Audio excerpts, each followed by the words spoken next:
ምን ሆና ይሆን? ከፍታት ነው እውነት? ምን ተሰምቷት ይሆን? ማርያምን ይኸውላችሁ እኔ ደረጃ እየወጣው ነው ማለት ነው። ይኸውልኝ እግዚአብሔርን እዚህ ጋር ደጅ ለማጠብ እየወጣው ነው እና ልክ እኔ በሩን ስከፍት መታ ፊት ለፊት ይቆማለች። ማርያምን ይወት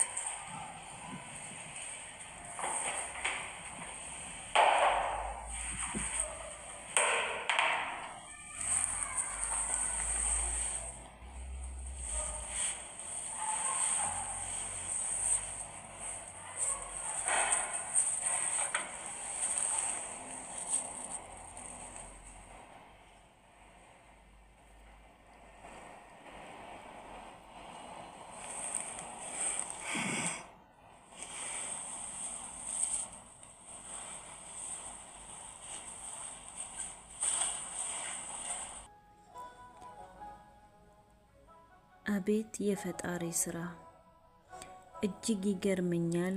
ቆም ብዬ ሳስበው አጀብ ያሰኘኛል።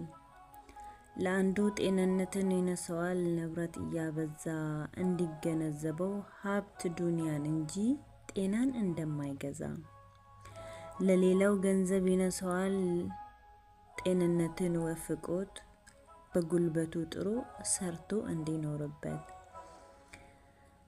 ለሌላው አካሉን አግድሎ ልቡን ያበረዋል ሙሉ አካል ላለው ትምህርት ያደርገዋል።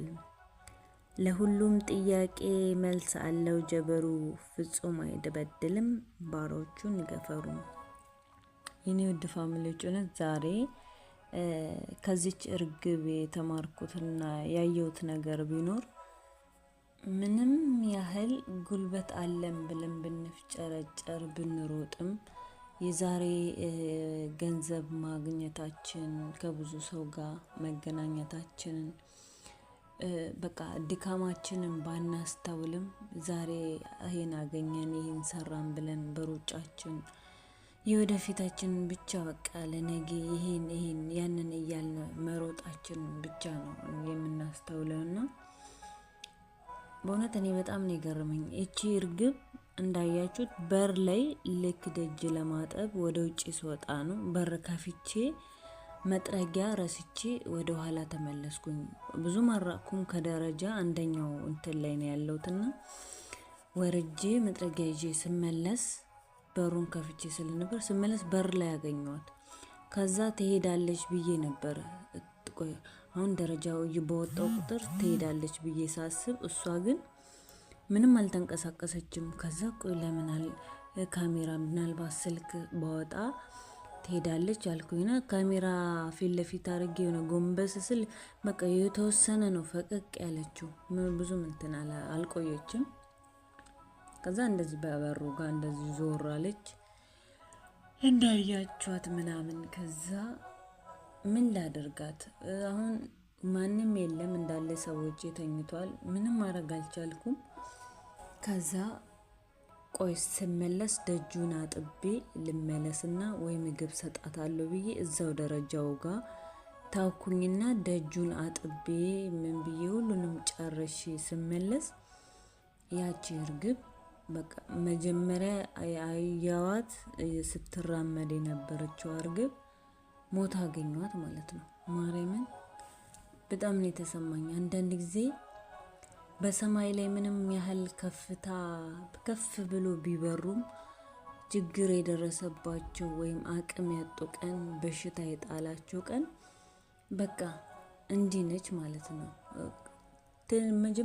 ከሁለትና ከ3 ደቂቃ በፊት ያየናቸው ሰዎችም እንደዚህ ነው የምናጣቸው ነው ብዬ ነው በቃ በራሴን ያዘንኩት። አንዳንድ ጊዜ ይሄ እንደዚህ ጥለን ለምንሄደው ሁሉንም ነገር እርግፍ አድርገን ለምንሄደው ዓለም ነውና ብዙ ጊዜ የምንፍጨረጨረው ማንስማማው እርስ በራሳችን ሁሉንም እርግፍ አድርገን ለምንሄደው ነገር ነውና መስማማት የሚያቅተን የሆነ በቃ ራሴን ቆመ ብዬ የት ነው ያለሁት እንድል ነው ያደረገኝ። ስትራመዳለች ምንም ደከማት ቢባልም ትራመዳለች። አየኋት አንስቼ አይቻታለሁ። ስመለስ ግን በቃ እንዴት ነው የሆነ ሰው እንደ ከውስጥ እንደ በቃ እንዴት ነው የሆነ ሰውን እንዳጣው ያህል ወይም ራሴ በራሴ ተጸጸትኩኝ ማለት ነው። መጀመሪያ ገብቼ የሆነ ነገር ወይ በሰጠዋት ስል ነው በቃ ወይኔ ምን አለ መጀመሪያ ምግብ በሰጠዋት ወይ ውሃ በሰጠዋት ብዬ ራሴ እንድቆጭ ነው ያደረገኝ። አንዳንድ ጊዜ ነገሮች ቆይ በኋላ ቆይ የሆነ ቀን ራሳችንም እንዴት ነው ሲያመን ቆይ ዛሬ እታከማለሁ ቆይ ነገ እታያለሁ ብለን ጊዜ በምንሰጥ በቃ ቀነ ቀጠሮ ለራሳችን በምናበዛበት ሰዓት የወደቅን ቀን አንዴ ከወደቅን መነሳት እንደማንችል ሰውንም የሆነ ችግር ሲያጋጥመው ያንን ሰው ቆይ ስመለስ እረሳዋለሁ ቆይ ስመለስ አናግረዋለሁ ብለን ጊዜና ቀጠሮ ከመስጠታችን በፊት በዛኑ ሰዓት በቃ የተወሰነ ደቂቃ ቢወስድብን ነው ቆም ብለን ያንን ነገር ያሰብነውን ያየነውን ነገር ወዲያው ተግባር ላይ ብናውል ብዬ ነው ለራሴ ያሰብኩት። በእውነት አንዳንድ ጊዜ ነገሮች እንደዚህ በሰከንዶች ሊያመልጡን ነው የሚያመልጡን እንደዚህ ነው ብዬ ነው ያሰብኩት። እና አንዳንድ ጊዜ እንደዚህ ናት ህይወት፣ እንዲህ ናት።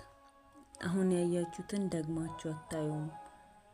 ዛሬ ጤነኛ ነኝ ጉልበት አለኝ ብላችሁ ብትሯሯጡ በቃ በምን ተይዛችሁ በምን እንደምትወድቁ ነው የማታውቁትና አንዳንድ ጊዜ በቃ ስደት ላይ ያለው ሰው ነው እንደዚህ አይነት ነገር ሳይማስታውሰው በቃ ብር አከሌ ረዳው ለአከሌ ሆንኩኝ ለአከሌ ደረስኩለት በሚል መልኩ ራሳቸውን የሚጥሉ ነገያቸውን የማያስቡ ለሱ ደረስኩ ለሷ ደረስኩ በብለው ራሳቸውን የሚጥሉ ቤተሰብን ነውና ትዝ የሚያስብለው እንደዚህ አይነት ነገር ስታዩ ያው እኛም ስንደክም አይደል የሆነ ነገር ስንቸገር ብቻ አይደል ቆም ብለን የት እንዳለን ራሳችንን ማስተዋል የምንጀምረው። እና እንደዛ ነው የሆንኩት የኔ ውድ ፋሚሊዎችና ስደት ላይ ያላችሁ እህት ወንድሞቼ በሙሉ ራሳችሁን ጠብቁ። ሰውን ብትረዱም በልክ ይሁን። ምንም ያህል ሰውን ብትረዱ ግዴታ መርዳትም ስላለ ግን መርዳቱም ምኑ እንዳለ ሆኖ በቃ ለራሳችሁም ጊዜ እየሰጣችሁ ራሳችሁንም እየጠበቃችሁ እላለሁኝ። ቤተሰቦቼ ውድ ፋሚሊዎቼ ዛሬ ያጋጠመኝን እስቲ ለምን ለቤተሰቦቼ ካልልም ብዬ ሀዘኔንም ለመግለጽ ያህል ነው። የእውነቴን ነው። እኔ ያዝኛለሁ ማርያምን ራሴን እንዳውቅ ነው በቃ ቆም ብዬ ለራሴ እንዳስብ ነው ያረገኝ። አንዳንድ ጊዜ ለሰው መናገርና ለሰው ምክር መስጠት ለሰው ሀሳብን ሼር ማድረግና ያንን ምክር ለሰው የመከሩትን ወይም ለሰው ያደረጉትን ነገር በራስ መተግበር ከባድ ነው። ለሰው ምክር እንደመስጠት ራስን መምከር ግን አንድ አይሆንምና ያንን ነገር ነው ዛሬ በራሴ ላይ ያየሁትን ውድ ፋሚሊዎች እላችኋለሁ።